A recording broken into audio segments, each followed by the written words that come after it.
I told you there would be a moment. Well, guess what? The moment's here.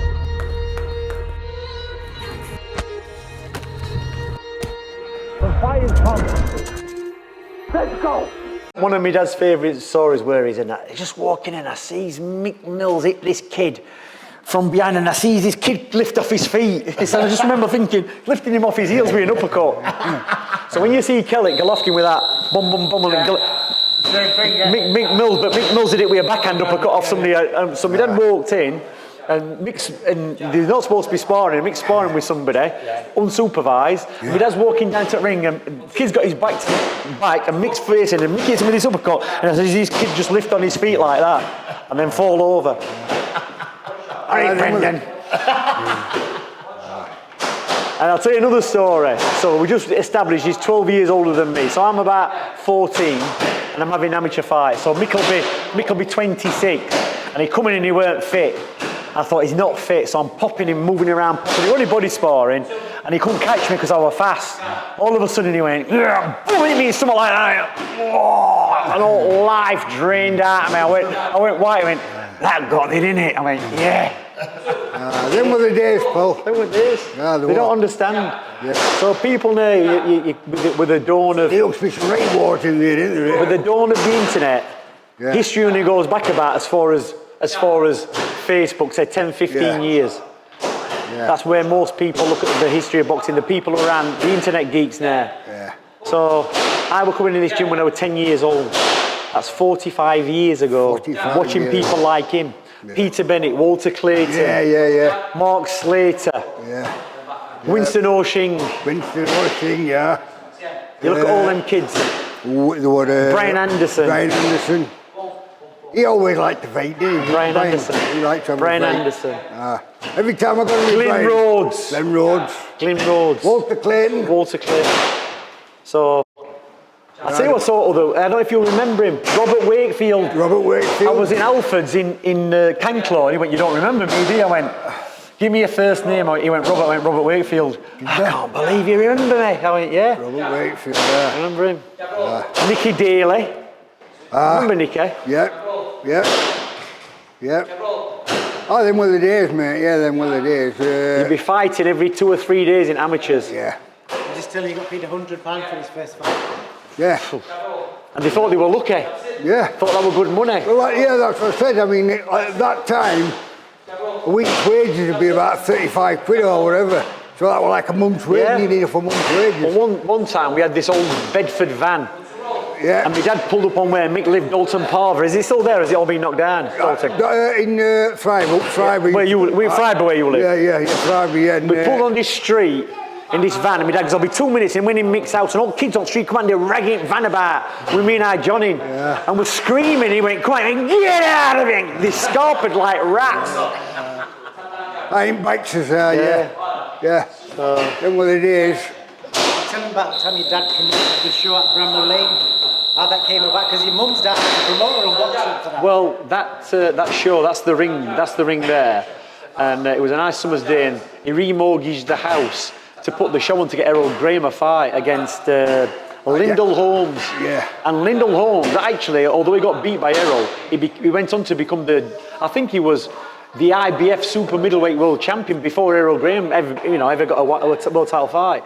On that bill that day was Dave Allen Sr., which was Dave Allen's dad, Mick Millz, and Mick Millz was fighting a guy, and Mick Millz was battering the guy. Yeah. And all of a sudden the kid pulled a shot out of nowhere, hit Mick Millz in the jaw, and his jaw started hanging. And it went on another couple of rounds, and then the referee realised Mick had broken his jaw broke. Mick wanted to carry on boxing down the middle, down the middle. Yeah. And the referee stopped the fight, and he started complaining, "No, I'm all right," and his jaw's hanging off. Hanging off. Splitting off. So the referee got stopped in about 4 or 5 rounds. Yeah.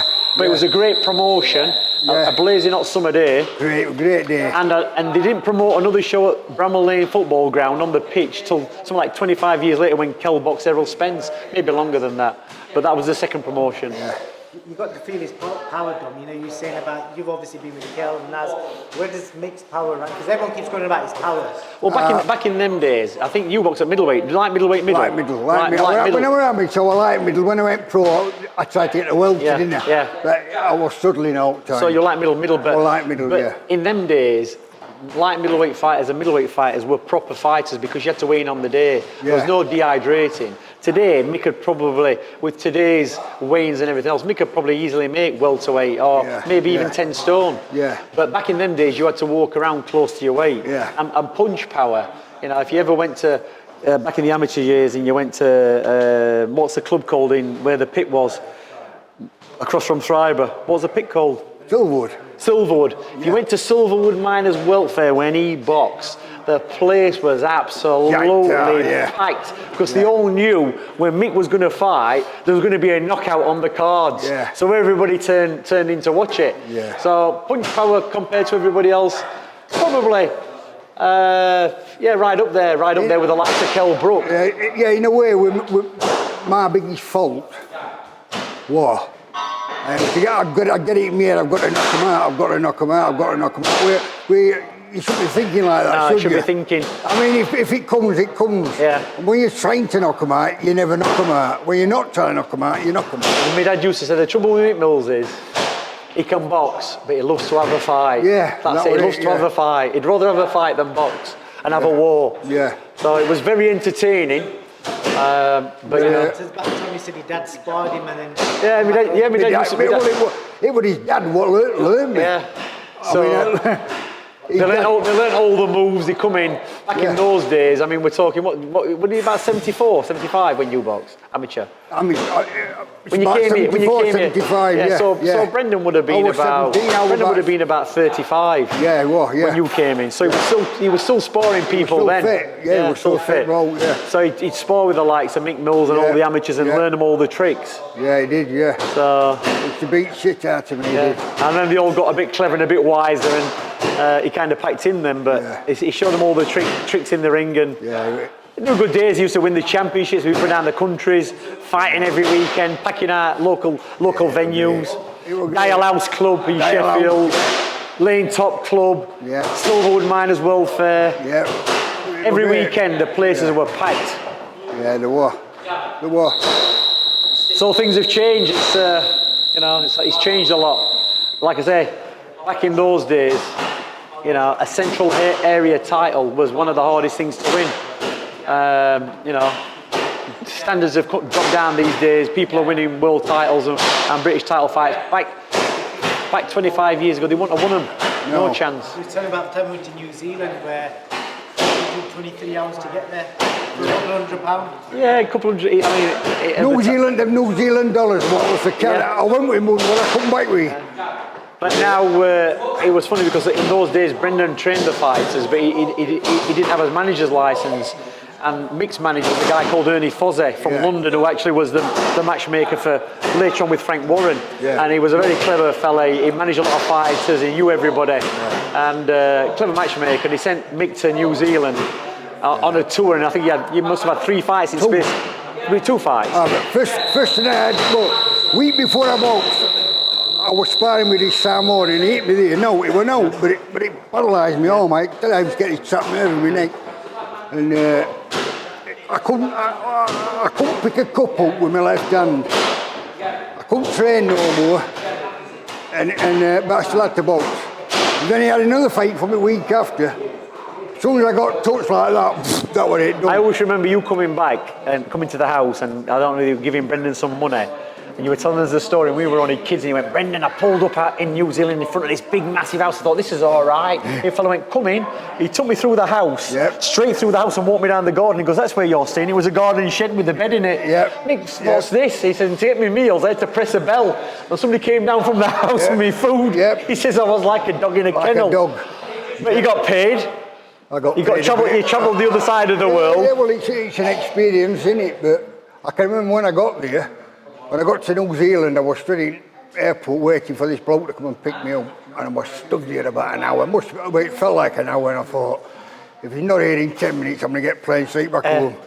And unfortunately, He came. But like I said, there's so many stories like that. Yeah. Not only Mick, yeah, other fighters, and like I say, it's all the education of boxing and the history of this gym. People just don't realise how far it goes back and how difficult boxing was in those days. There was lots of fights, but you got sent all over the place. Yep. You know, kids now, they sell their own tickets, they pick their own opponents, they fight in their own hometown for probably, 70% of their career. Back in those days, you had to fight every Tom, Dick and Harry in every country in the world. Yeah. I can remember Brendan phoning me up. Jimmy Ellis pulled out of this fight in Belfast. Yeah. Teddy Christopher, Irish champion. Jimmy Ellis was pulled out. Like, does I want it? I mean, I've not been training. But summertime, I was working outdoors. Yeah. So I phoned Ernie Fossey up. I said, I'll have this fight. He's pulled out. Jimmy, like, he said, no, he's too big. I said, I'm not bothered about how big. I'm hooked onto some money. Yeah. And that's how it was then. It was money. I'd not been in the gym, not trained and all, but I freed him to death. Yeah. Mick, what's your memories of them hard bags? You got the yellow one there and the green one. I know that you must have pounded them back. Yeah, well, as I said, that was the first bag in the corner, wasn't it? Yeah. So when you came in this gym, like I said before, that was the only heavy bag. That was heavy bag. Well, at the beginning there was one bag in there, wasn't there? Yeah. There was a bag in there, and this bag, that was it, and 2 speedballs. But this bag... That's where you did your blows and had the power. That's where they had the power from. That's where you get it from, with weights. Yeah, these little weights. See these little weights, but they were a little bit different to that. Yeah. But in them days, they used to use bag mitts, Yeah. so you could actually get your hand around it. Yeah. So this is what you started off with, 1 kilogram. Yeah. And this is how NAS started, and you'd be hitting the bag, hitting the bag, and then eventually you go up to a 2 kilogram. But in them days, obviously, it wasn't kilograms. So you worked on that bag, and everybody used to queue for that bag because they used to whack it. Yeah, he used to stand there, like with his dad. Stand there, double jab, right hand, left hook, and it used to be all that kind of thing. And it's still solid. Yeah. And this is the same bag. Is it? Yeah. Is it the same sort of solidness back in them days? Yeah, it's the same bag. I mean, It's the same that bag. bag is like, it's like hitting a wall. I mean, Does it bring back any memories or any stories? oh yeah. I mean, used to hit You this. spent hours here. This bag was my favourite bag. Yeah. Get a pair of bag mitts on. Probably because it was the only one in the gym at the time. Yeah, and you blast that. I'd be blasting that till I couldn't blast it anymore. And he'd be dincing it, and it's the same bag. Yeah. This is the same bag. It's the same bag. That is a proper bag. Yeah. So yeah, we've had some happy times, haven't we? Yeah, we've had some laughs and some experiences, and like I said, the history of this gym, it's been on for 1964, I think. So we've got to be what? So when I come Nearly up 50 here, years. Yeah. When I come up here, I'd had 4 fights and lost them all. And then I saw his dad. Who did you train with before? Rotherham, it was. Wasn't Rotherham Bath in them days, was it? Was it Rotherham Bath? Yeah, well, it wasn't Rotherham Bath, Yeah. it was on Sheffield Road. Yeah, but that's where the Rotherham Bath is, though, isn't it? Yeah. And just used to train Mondays and Wednesdays. Nobody showed you, just blast away. Then you came in, you started knocking everybody out. Yeah. When's the last time you guys met? Oh, I saw him at a boxing show the other week. Yeah. But listen, whether you see Mick or you don't, he's always been a character around Rotherham. You see him at the amateur shows, you see him on Facebook. He's highly regarded because, like I said, a lot of people don't go past these days 10 years. They don't go past 20 years. We're talking this. His heyday was the 70s. Yeah. And this gym, in those days, it was full of high-quality amateur fighters, all vying for position. Yeah. And we had a great amateur squad, and Brendan learnt from that. They won national titles outside of London. They were beating everybody. So we had a great team, and my happy childhood days when I was 11 and 12, looking at these guys, Mick, Millz, and you knew you'd be there at the side of the ring with a packet of crisps and an orange juice, thinking Mick Millz is on next. He's going to knock somebody out. Within a round and off, somebody was on the floor. It was easy, and that's why half of the time he never trained because his fights never lasted more than a round and a half. Yeah. In the amateurs, anyway. Is that right? That's right. 1 round, 1.5 rounds. Oh, it's done again. Then Mick's knocked somebody out. So. Mick, final word from you, mate. Final words from you, just to wrap up. Well, Happiest days of your happiest life. days of my life. I mean, if I hadn't have seen Brendan Ingle, I would never have been here. I mean, when I lost them 4 first amateur fights, I thought, I've got to win one before I retire. Then I met Brendan. I can remember how many fights you had here. I think I had about 50 odd, 55 I think. I got to ABA semi-finals, didn't I? That was it, and well, I can always remember my mum saying, did you box Robbie Davis Jr.? Yeah, Robbie Davis. Yeah, you boxed him, didn't you? Quarter-final, yeah. And that were a right scrap, and he could fight, couldn't he? Yeah, he could fight. So that's where it goes back. So if yeah. people don't remember, they remember Robbie Davis Jr. who trained him, but his dad, who boxed in the Olympics. He were right banger. He knocked everybody out. Yeah. He was a thrown for me. I'd seen him box for England, me. Yeah. And I heard somebody said to Brendan, are you going to pull him out at next time, Brendan? I thought, what? Oh, my boxing? Yeah. Then they said this Robbie Davis, and I thought, I've seen him on telly. I saw him on telly knocking this Bulgarian, and I thought, okay, no. Yeah. You did all right, didn't you? I did all right, I did all right. I went to had a fight. Yeah. Got beat, but I had a good fight. But he was knocking everybody out. Yeah, he had was, that. My mother said, "Oh, he was an exciting fighter." I think he had a big Didn't he have a big mop of ginger hair? Yeah. My mum used to say he used to have a flame-coloured hair. Yeah, ginger hair. Had a bit of a swagger about him. He said, his nose was splattered all on his face. He used to stop him all with his face. But my mother was a judge, an amateur judge, and she'd seen him boxing loads of times. Yeah. She says, "Oh, he used to knock. He was entertaining. He used to walk out like that. Bang, and that's it. Lights out. Happy days, Mick. Happy days. Good days, pal. We had some fun. Great days.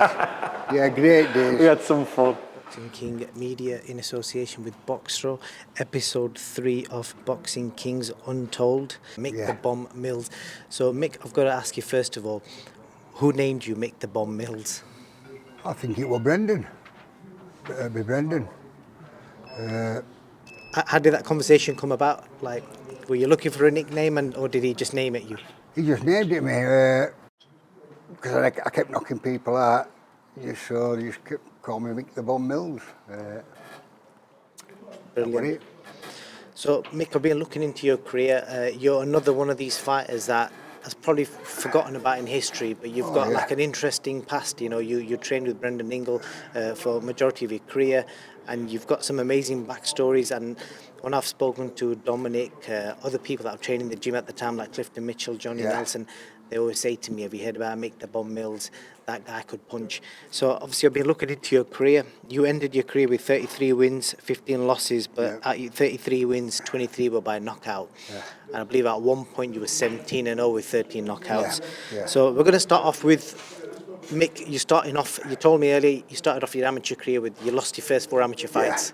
So most people when they lose 4 amateur fights will be thinking, right, there's no point going any further. What I thought I've got to win one before I retire, kind of thing. So, because I had 4, lost 4, then I went to Brendan Ingle's, and started training there. And I think I started at 17. By the time I was 19, I was training the England squad. So I come on a bomb, like with Brendan. I used to walk to Sheffield with him, and all he used to talk about was boxing, telling me like what to do, and he was like a father, Brendan, to me. He used to come to my house. He was a top man, Brendan. You started training with him back in the late 70s. Yeah. You made your debut on the 21st of March 1977. That was my first fight, my first professional fight was my birthday. That's my birthday, 21st of March. Then I won that on points.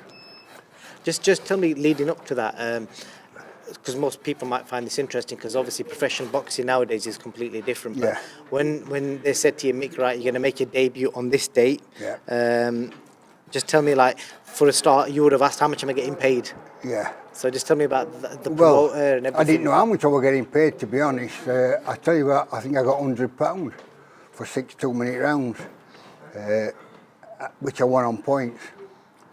Then after that, I think I must have knocked 9 out on shot or something like that.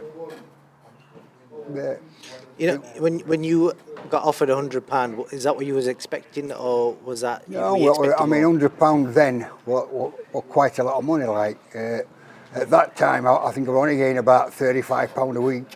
I was working wages. So you got like almost a month's wage in one night. Yeah. I spent it in a fortnight. I was going to say to you, what did you spend it on? Yeah, I spent it. I used to get grapes in Broke Dalton, in there again, based up and I used to do daft things, like, really. I've, well, done a lot of daft things.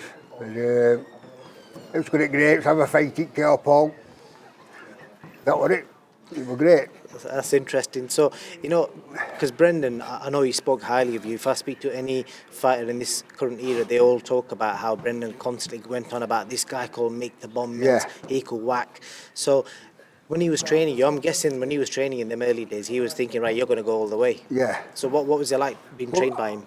Did you guys sparred together as well, didn't you? Yeah, I sparred thousands of rounds with Brendan. I tell you, it was him what made me get better quick, because he used to beat shit out of me. So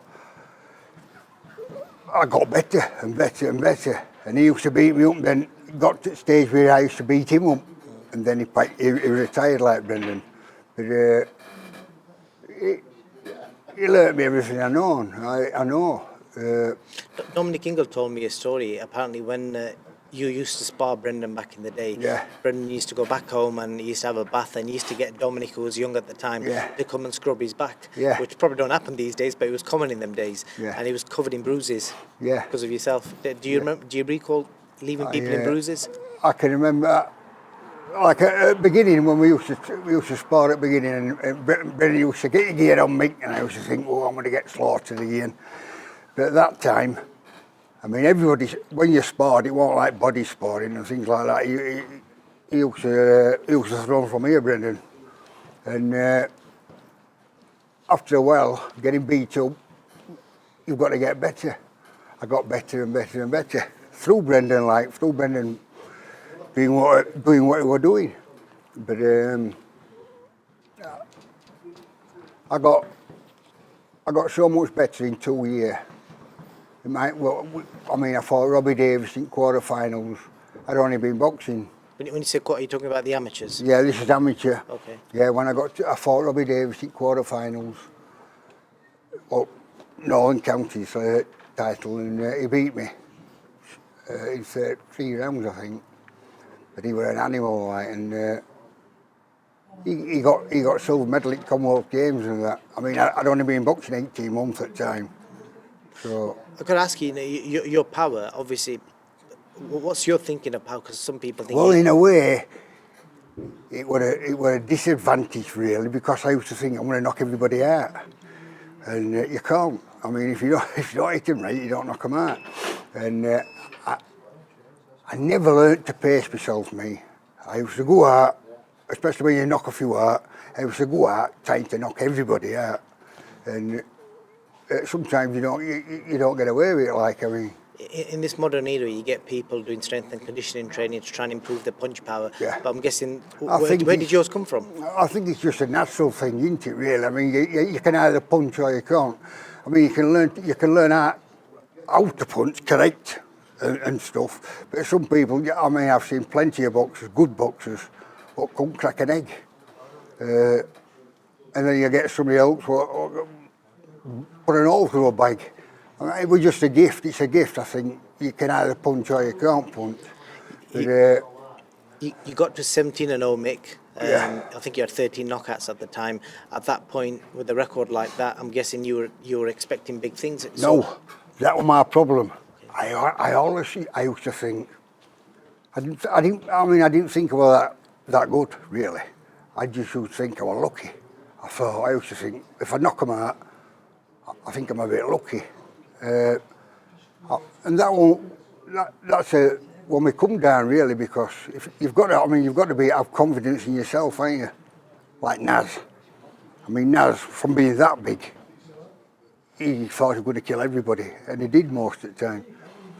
I didn't think like that. I used to just think, I've got to knock everybody out. I've got to knock them out. I've got to knock them out.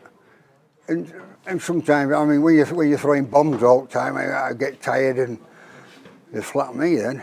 But, you got £100 for your debut, so your 17th fight which was your last fight. I think I might have got, I don't know, 700 quid or something like that. That's not bad, is it? No, it was all right for the time. For it is, that sounds like a good payday. So what did Mick Millz do with £700-800? I go to grapes and spend it all in grapes, and I never saved When you up. say grapes, do you mean like a It's pub? a pub, yeah. Is it? Okay, yeah. right. You got like local pub, you get grapes. And, well, that's where I learned to fight, I think. Okay. Fighting in car park all the time. Thankfully, nobody can bring that up, and no one's going to accuse you of assaulting them back. No, from no, back then. no. So I was never a bully. all right, just I never- drunken fights. Yeah, yeah. Drunken- Just have I mean, at that time, it was natural just to go in car park and have a fight. But, from being that big, that's all I wanted to do, was fight. I used to get behind the settee and do press-ups and sit-ups and things like that when I was 11 or 12. I wanted to fight. I wanted to fight all the time. All my life, I grew up fighting, and that's all I wanted to do. I've got to ask you, Mick, so where did it all go wrong? Because you got to 17-0, then if my maths is right, you then lost 3 out of 12. out of your next 8, you lost 7 of them. What went wrong in that period? You won 1 in between, you lost 3, you won 1, then you lost another 3. Yeah. What went wrong in that period? I don't know. I think I must have lost confidence, and sometimes, I mean, I fought in Belfast. I'd not even been at gym. Sometimes I'd not been training, and if he phoned me once, I've got you a fight next week, I'd box. I was working in a nightclub at Sheffield. I had to phone my manager up from the nightclub to ask him if I could have this fight, because somebody had pulled out. Teddy Crystal, he was Irish middleweight champion, which is a weight or 2 weights above me anyway. But and I phoned my manager up, Ernie Fossey. He said, no, he's too big. But I wanted money. So it was about money at the time, really. And were you working at the time as well? I believe you were working as a labourer with Brendan. Well, I was working on doors at 25 years old. Wow. So I wasn't doing it at the time when I phoned my manager up from nightclub to get this fight. When did you start working on as a labourer? Because I understand. I used to work on doors. Then I worked on buildings with Brendan. I used to be odd carried and things like that. I worked on buildings. I used to go on building, worked on a few building sites like. But when I was 25, about 25, I started working at Turnups at Sheffield on doors. And then from then, really, I've worked on doors 20 odd years. So you was at that time working on doors, working as a labourer, Yeah. and taking last minute fights. Yeah, that's what did it, yeah. And I'm assuming that you would have been getting good money, Yeah. because you're getting doors, labouring, Yeah, boxing. yeah. What did you, at that time, was it like a thinking of like, I've got to invest my money for the future? Did you think like that? I never, ever thought I've got to save any money. I never saved any. I spent it as fast as I got it, really. Was that the era? Is that what it was just like? Was that what culture and society was like at the time? Or Yeah, well, all my friends who were like Dalton Brookers, Thrivel, I used to go out with dogs, air coursing and things like that. I'd had dogs all my life. And I used to be out, I used to go out with dogs and go training, things like that. I mean, it was my own fault, really. I just messed about. I messed about too much, like.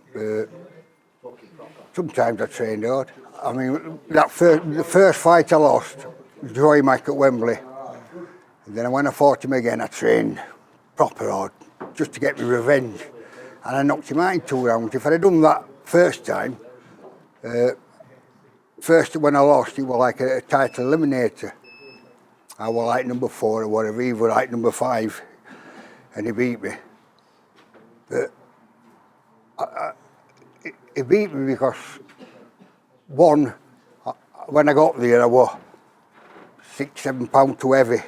So I had to train the same day as I fought, with sweatsuits on and get weight off like. That don't do you no good. But some people rise at occasion, and some people do opposite. I did opposite me. If they said to me that you've got to win this fight, I'd blow it. Like I said, some people rise at occasion, some don't, and I didn't. And whilst he was taking fights on the road, I understand there was, I can't remember what year it was, but you took a fight in New Zealand. Yeah. So just tell us about that. So what did they offer? What did they offer you to start off with? Them New Zealand dollars weren't worth a carrot. I mean, it was supposed to be 10 rounds, probably £200 or £300 in our money, mate, but it was peanuts. And you had to fly across, and what year was that in? I think I'll be 20. I think I was about 27, something like that. So early 80s maybe? Something like that? Yeah. So in the 1980s, how on earth does somebody get to, obviously in this day and age it's easy to fly across, but how on earth, what was your travel itinerary? How did you get to New Zealand? Well, it was 23 hours on plane. Stopping, they had to stop like, I don't know, whatever. And this Rachel was supposed to meet me when I got there. And when I got there, and I was stood there for about an hour and a half, and I thought, well, if he's not here in another half hour, I'm going to get on plane and go back home. But he come, unfortunately. And so yeah, he put me in this cabin at bottom of the garden. It's a telly cabin in a bed. So you slept in the garden shed? Yeah. How long were you there for? I think I was there about a month, something like that. So you got a contract offer to go fight somebody in New Zealand. I'm assuming you would have thought you were going to be stopping in a hotel. Well, what it was, I mean, it was summertime here. Boxing had finished here. So I thought, well, I might as well go over there, because it was their winter. I'll go over here and see what happens like. But I was sparring with this Sleeper Joe Key, I called him. Did Brendan go with you by the way? No, I took me on. Okay. And he caught me, this kid, deer one day, sparring, and it paralysed my arm. I could not move my arm. I couldn't pick it up past there. But he'd already got me a fight. So when I boxed, as soon as he caught me, he said away, that was it, done. And I told him, I said, I can't box like this. I mean, I couldn't box with one hand, but he won't give me a ticket back to go home. So your flight back, he was refusing to give you flight back? Yeah. He said, you've got to have this other fight where he'd got me in a couple of weeks or a week after or whatever. And I couldn't go on bags, I couldn't train, I couldn't do nothing because I couldn't move my arm. But he still got me, I had to box. So you still went and boxed? Yeah. Wow. But as soon as he hit me with this kid again, that was it, gone again. What happened in them fights in New Zealand? I got stopped both times because I couldn't. But he won't bother. I mean, he just won't bother. Who was the promoter? Rich Hunt, I think they call him. Rich Hunt, based in New Zealand. Yeah.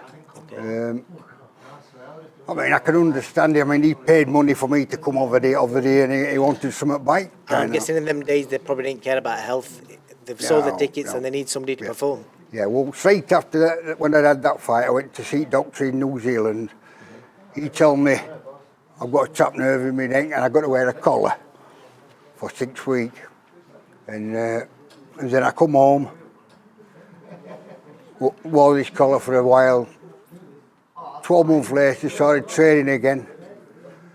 Had a couple of fights for Brendan, stopped them both. And then I was training for another fight. Just going to quickly rewind back. So, you know, when you had them 2 fights in New Zealand and Australia was the second one, did you get paid? Did he pay you at the end of it? Yeah. So he kept his promise, paid you? They paid me. It was peanuts, like, New Zealand dollars are not like pounds. Did you expect to get paid in English pounds, or were you expecting? I expected to get more than what I got, put it that way, yeah. I mean, I will get, for 10, and these were 10 rounds. It should have been paid for 10 rounds if it had gone that long.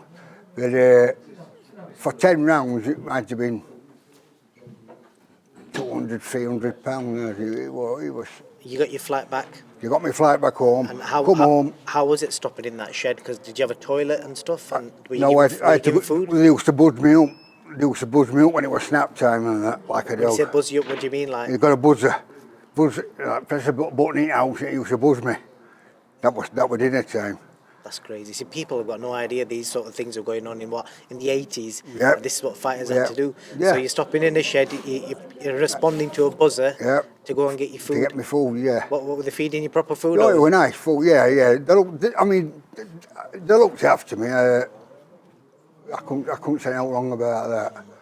But it was very, very, very boring, sat in a cabin on my own. I bet for every day as well. But you had a TV though? Yeah, I had a TV. What was your toilet arrangement? Shower? They got toilet and showered in his house. I used to go in his house and get it for. And you got your flight back home. And did you decide to continue fighting when you came back? I thought I've done now because I tell you, my neck was. If I got a slap on that side, it used to go. So I thought, well, that's it. I've done. had a year off, started training again. Had 2 fights, knocked them both out, and then I was training for another fight, and it went again. So I said to Brendan, I've done like that's when I packed in. Because it's embarrassing when somebody gives you a slap. Well, I've got to stop. There's also a story about a mister. You fought at Bramble Lane once as well. Yeah, I got my jaw broke. Yeah. You got your jaw broke. Splitting off, it was my jaw splitting off. Wow. What happened? He caught me with a left hook. I just had him on the floor, and I went a bit bonkers kind of thing. I want to come to the fight, Mick. I was going to ask you that. Just am I right in saying, because I've read a little bit about this, because Brendan Ingle was the promoter for that show. Yeah. And am I right in saying, I think Dominic told me this, he remortgaged his house just to get that show on the road. Yeah, probably would have, because of the amount of money he had to put to put that on. What was the crowd like for that event? It was good. There was plenty there. Yeah, it was. The ring was on the pitch. Yeah, it was great. It was a nice day. And what was it like for you to, as a fighter, towards the end of your career, walking out in a stadium? It was brilliant. It was brilliant. Yeah. Harold Graham was at the top. Bomb was top of the bill. Fighting an American main event. Yeah, yeah. And I fought John Ridgman. It wasn't hard really. I mean, I caught him with a left hook. Down when he went, I thought, I'm going to kill him. Went a bit berserk. So you dropped him first? Yeah, I dropped him first, and then he caught me with a left hook on my mouth for up, and I felt it crack. I went back to the corner, said to Brendan, well, my jaw was broke. I couldn't shut it, it was wide open all the time in my mouth. Couldn't shut my mouth. Brendan wanted to pull me out, but I didn't want to I wanted to carry on. So when I went out for the 3rd round, and he hit me there, not hard, it wasn't even hard. He hit me straight in the middle and it split my jaw in half because it had dislocated there and fractured there. Do you remember the pain at that time? Well, I just felt my jaw splitting off, and I thought, half my teeth were under my tongue and the other half was stuck up like that. Oh my days. You see you, straight there. And, well, obviously I couldn't carry on like that. Did the referee jump in? Or? No, I had to stop. Because when I felt my jaw splitting off and everything, I thought, that's me. It didn't knock me down, didn't hurt me really. It was just, I couldn't carry on with my jaw in pieces. You've obviously spent a lot of time around Brendan Ingle. Is there any specific moment or any special moment that you can share with us that you'll always remember? I can remember, I think it was at Ipswich or somewhere. I was boxing ABA semi-finals, and Brendan said to me, you've got to look at the draw. Boxing this Billy Gray, I think they called him. And he flapped me. First round, this Billy Gray. I walked out with my hands down thinking I'm going to kill him, because Brendan said I've got to look at the draw. But apparently this kid who I fought, he was a right banger like, and he got to finals. So, I mean, I've had good fights, bad fights. I was like, hot and cold I was. I was never... My biggest problem... You apparently broke 6 people's jaws. Yeah. Do you remember who all them people are? Most of them when I've been on tours. But what was the worst one? No, I mean I'm assuming in the box, because I got told this. Was it? Yeah. Is that not been in sparring or boxing? You mean on the doors? Most of them were on tours. Well, I broke my first jaw when in self-defence, obviously. Oh yeah. I broke my first jaw when I was 16, and I had to go to court, and my dad had to go with me because I was only 16, and he paid me fine, which was £20 fine. As I say, when I left school, I went straight down pit. My dad was a miner, so I went straight down pit, 16. Then when I was 17, I got asked, Brendan Ingle got me a job on buildings, odd carrying, and then I was training every day. What was it like working with Brendan on Right, it was great. Brendan, he was like a father, Brendan. I used to walk to Sheffield and back with him, and he used to talk about boxing all the time. He was a right clever man. Boxing wise, he was a right clever man. He knew what he was on about. Going back to them jaws, so the other 5 were all on the doors as well? Yeah. All right, we'll not go into them because I don't want to land you in any trouble. No. So, with regards to Brendan, you will have shared so many memories along with him. A lot of people always talk about quotes and things that he said to them and that I can never forget? Is there any specific moment or anything that you will always cherish or remember that he said to you? Well, Brendan used to, he'd slag you down right if you did wrong, like. I mean, he used to give me some right rollickings if I did things wrong. But he was just like me. He was like my dad. He just keep talking about boxing all the time. Which that's all he was bothered about at the time. Boxing.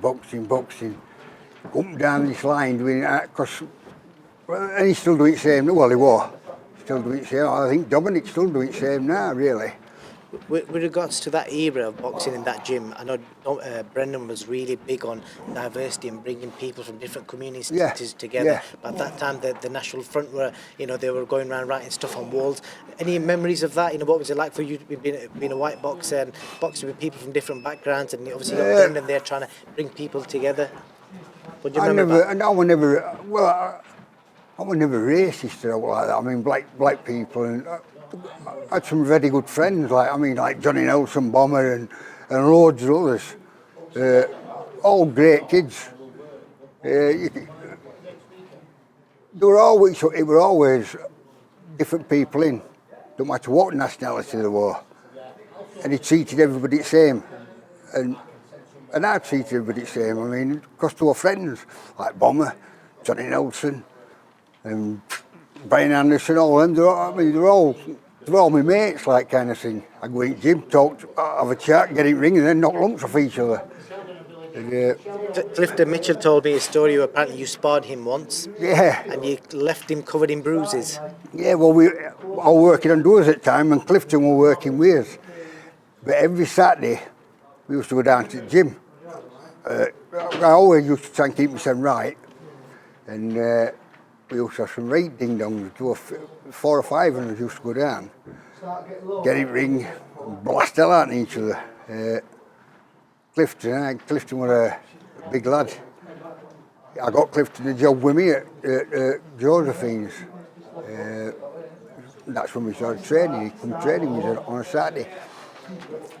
And now that you're obviously done with boxing, are you happy with the memories and are you happy with how you created? Do you think you could have done more? I could have done better.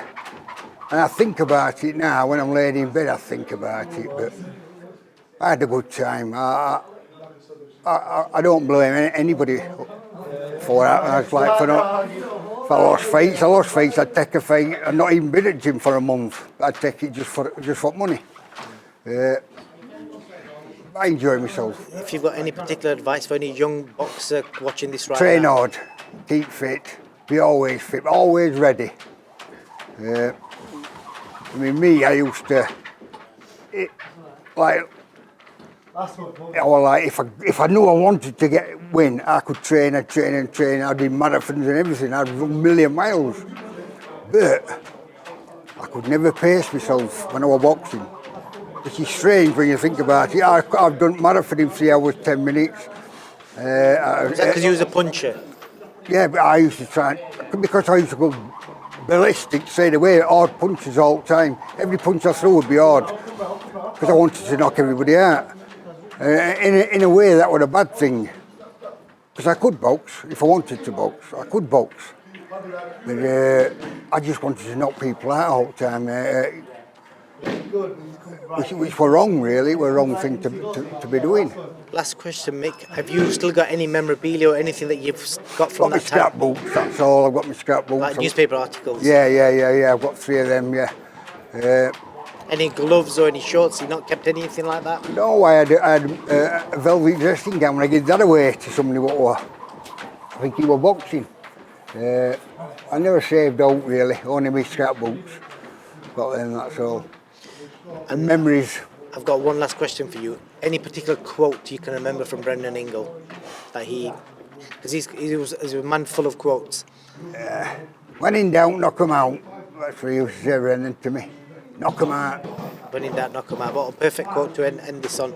Mick, it's been an absolute pleasure speaking to you, and hopefully some of the people from the 70s and 80s will relive their memories with you, and hopefully the new generation will appreciate what you've done in boxing and your story. You've got to put your best into it, haven't you? I mean, you've got to. I love to watch them. I like to come down to the gym now and watch them train. I like to train myself. Even though I end up hurting myself when I'm training now. But yeah, it's this gym here. It's a great gym.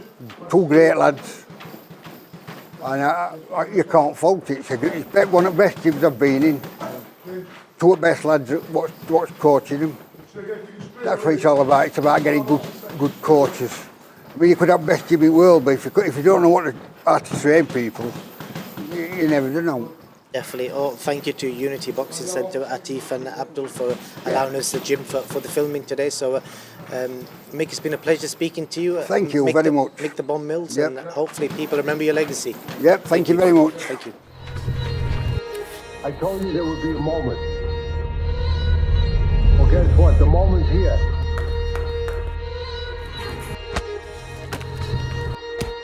The fight is coming. Let's go!